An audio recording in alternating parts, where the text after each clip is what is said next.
Hello chess buddies, welcome to Nc3 Chess University. Today we'll be looking into the analysis of the third match of the round 7 game between World Champion Magnus Carlsen and Shakhriyar Mamedyarov in the Oslo Es Chess Cup 2022 event. Now the first match between both ended in a draw, while the second game was a long fought battle which Mamedyarov won with the black pieces. So Carlsen had to win this final match in order to clinch the event, but he was up against Mamedyarov, who was in a stupendous form and was playing with the white pieces in this match. So without further ado, let's get straight into the game. Mamedyarov here at the white pieces and he begins with d4, going for the queen's pawn opening. Magnus replied with knight to f6, setting up the Indian game. Now Mamedyarov moved his pawn from c2 to c4 and Magnus pushed his g7 pawn to g6, going for the king's Indian defense. Here Mamedyarov developed his queenside knight by bringing it to c3 and Carlsen developed his dark square bishop by bringing it to g7, going for the normal variation of the king's Indian defense. Now Mamedyarov pushed his g2 pawn to g3, preparing to bring his light square bishop to g2, and Carlsen pushed his c7 pawn to c5, looking to go for the pawn exchange. Mamedyarov accepts the pawn exchange, capturing the pawn at c5 with his d4 pawn, and Carlsen developed his queen from d8 to a5, now targeting the c5 pawn. Here Mamedyarov brought his light square bishop to g2 and Carlsen captured the pawn on c5 with his queen. Now Carlsen's queen is targeting the c4 pawn. Here Mamedyarov brought his dark square bishop to d2. In this position, Carlsen cannot capture this pawn at c4 because that will actually lead to an advantage for white.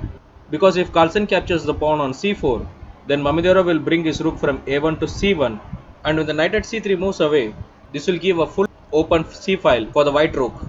So after the dark square bishop to d2 by Mamedyarov, Carlsen went for castling on the king side, and here Mamedyarov brought his rook from a1 to c1. Here Carlsen moved his pawn from d7 to d6, opening up this diagonal for the light square bishop, and now Mamedyarov pushed his pawn from b2 to b3, providing the support for the c4 pawn. Now Carlsen developed his queenside knight by bringing it to c6, and here Mamedyarov developed his kingside knight by bringing it to f3. This move has never been played before from this position, so it is as of move 10 that we have a completely new game. In this position, the usual equalizing move for black would be to push the d6 pawn to d5, but Carlsen had different ideas. He brought his queen from c5 to h5. His idea was perhaps to bring the knight to g4 next, but Mamedyarov handled this very smoothly. He pushed his h2 pawn to h3, blocking the g4 square from the access of the light square bishop as well as this knight. Now Carlsen pushed his h7 pawn to h6, and Mamedyarov pushed his g3 pawn to g4, attacking Carlsen's queen. Here Carlsen was forced to move his queen back to c5, and Mamedyarov brought his dark square bishop to e3, now attacking Carlsen's queen. Now Carlsen moved his queen from c5 to a5, and Mamedyarov brought his queen from d1 to d2. Now Carlsen pushed his h6 pawn to h5, looking to capture this g4 pawn. Mamedyarov didn't go for the pawn exchange. He pushed his g4 pawn to g5, now attacking Carlsen's knight at f6. Here Carlsen moved his knight from f6 to d7, and this allowed Mamedyarov to move his knight from c3 to d5, opening up the possibility for the queen exchange. Here Carlsen didn't want to go for the queen exchange, so he moved his queen back to d8, and Mamedyarov brought his knight from f3 to d4.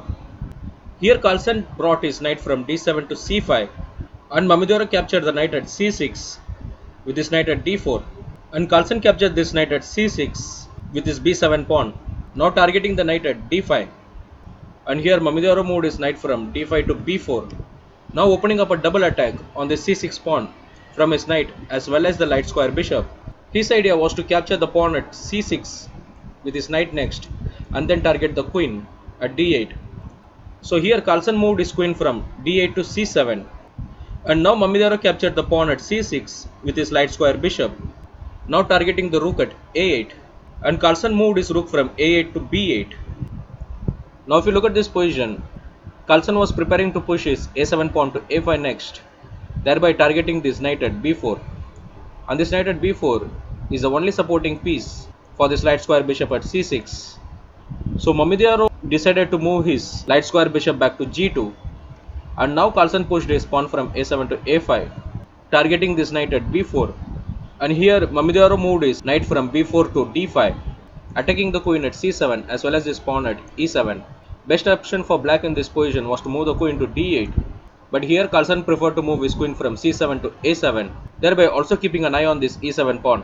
And in this position on move number 23, Mamedyarov went for castling on the king side, and Carlsen brought his light square bishop to e6. Here Mamedyarov moved his rook from f1 to d1, and Carlsen captured the knight at d5 with his light square bishop. Here Mamedyarov had several options to capture this light square bishop. His own light square bishop, the queen, or this pawn at c4. Here Mamedyarov chose to capture the light square bishop with his c4 pawn. What this move also did was opening up this c file for the rook at c1 and expose this knight at c5 for a double attack. Here Carlsen brought his rook from b8 to b4, and Mamedyarov moved his rook from c1 to c2. Now Carlsen brought his other rook from f8 to c8, and Mamedyarov brought his rook from d1 to c1, doubling up the rooks on the c file. Now Carlsen brought his dark square bishop to e5, and Mamedyarov brought his rook from c2 to c4, asking for the rook exchange. Here Carlsen brought his queen from b7 to b6, asking Mamedyarov to capture the rook on b4. Mamedyarov obliged. He captured the rook on b4 with his rook on c4, and Carlsen captured this rook with his pawn at a5. Here Mamedyarov moved his rook from c1 to c4, attacking this b4 pawn twice, and Carlsen brought his dark square bishop to c3, now targeting Mamedyarov's queen at d2. Here Mamedyarov moved his queen from d2 to c2, and Carlsen brought his queen to a5. Now Mamedyarov moved his light square bishop to e4, and Carlsen moved his king from g8 to h7. Here Mamedyarov moved his light square bishop to f3. His idea was to bring the rook from c4 to h4 next, and then target the king at h7. Carlsen was aware of this, so he moved his king from h7 to g8. And now Mamedyarov again moved his light square bishop back to e4, and Carlsen again moved his king from g8 to h7. Now Mamedyarov again moved his light square bishop to f3, and Carlsen again moved his king to g8.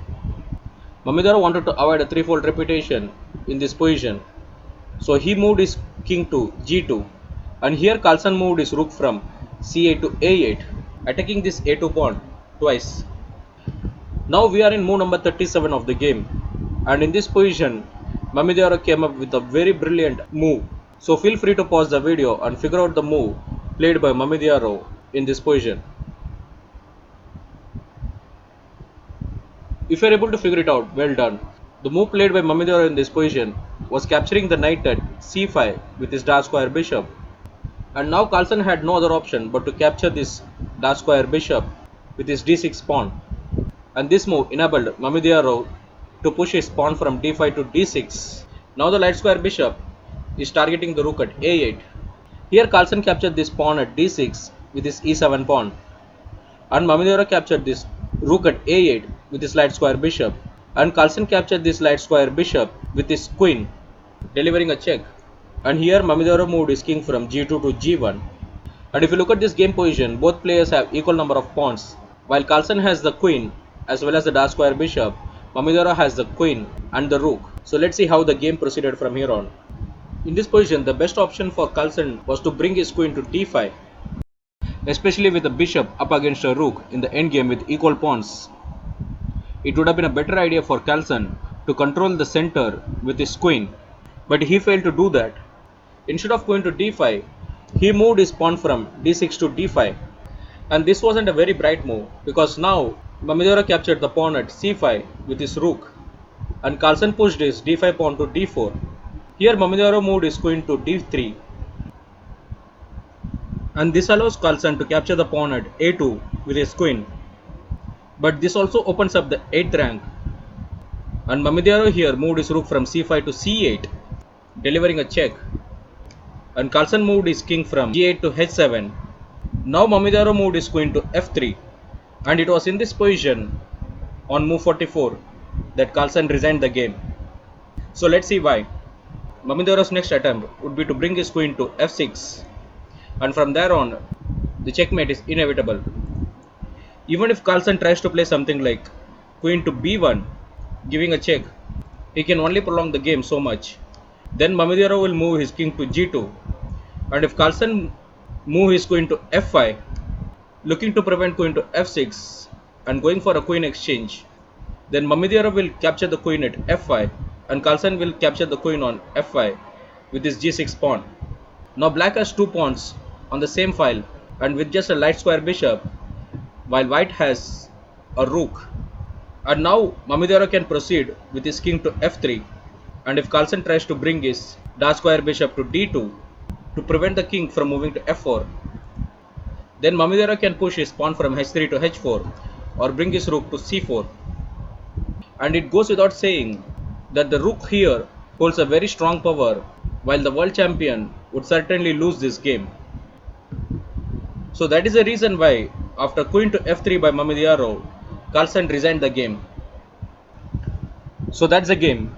Both Carlsen and Mamedyarov said that Mamedyarov didn't make a lot of mistakes and he played a very aggressive game to defeat the world champion. So this game will surely be a one to remember for Shakhriyar Mamedyarov. I hope you enjoyed the analysis. If you have any thoughts on the game, feel free to share below. Thank you for watching. Take care. See you.